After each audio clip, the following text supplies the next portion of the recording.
आज आम्ही बनवली निरफणसाची कापं. याला बोलतात निरफणस.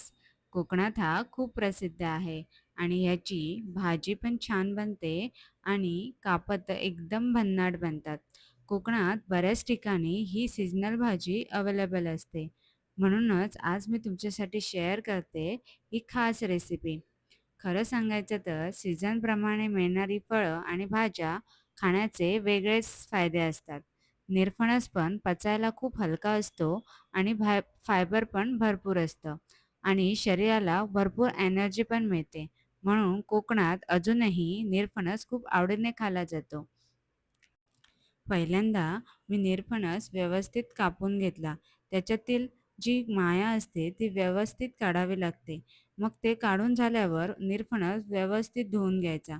धुवून झाल्यावर त्याच्यामध्ये आलं लसूणची पेस्ट, गरम मसाला, हळद आणि मीठ टाकून सगळं व्यवस्थित मिक्स करून घ्यायचं.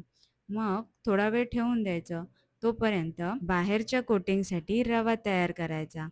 बारीक रवा घेऊन त्याच्यामध्ये हिरवा मसाला टाकायचा, थोडीशी हळद आणि मीठ टाकून व्यवस्थित मिक्स करून घ्यायचं आणि एका साईडला तवा गरम करून द्यायचा. सगळ्या कापांना व्यवस्थित रवा लावून घ्यायचा आणि तवा गरम झाल्यावर एक एक काप तव्यावर सोडून द्यायचं आणि वर झाकण ठेवून वाफू द्यायचं. वाफ लागल्यावर कापं व्यवस्थित मऊ होतात. मग एकदा झाकण काढून व्यवस्थित परतून घ्यायची आणि परत एकदा झाकून ठेवायची. मग क्रिस्पी अशी कापं रेडी झाली आहेत. रेसिपी नक्की ट्राय करा.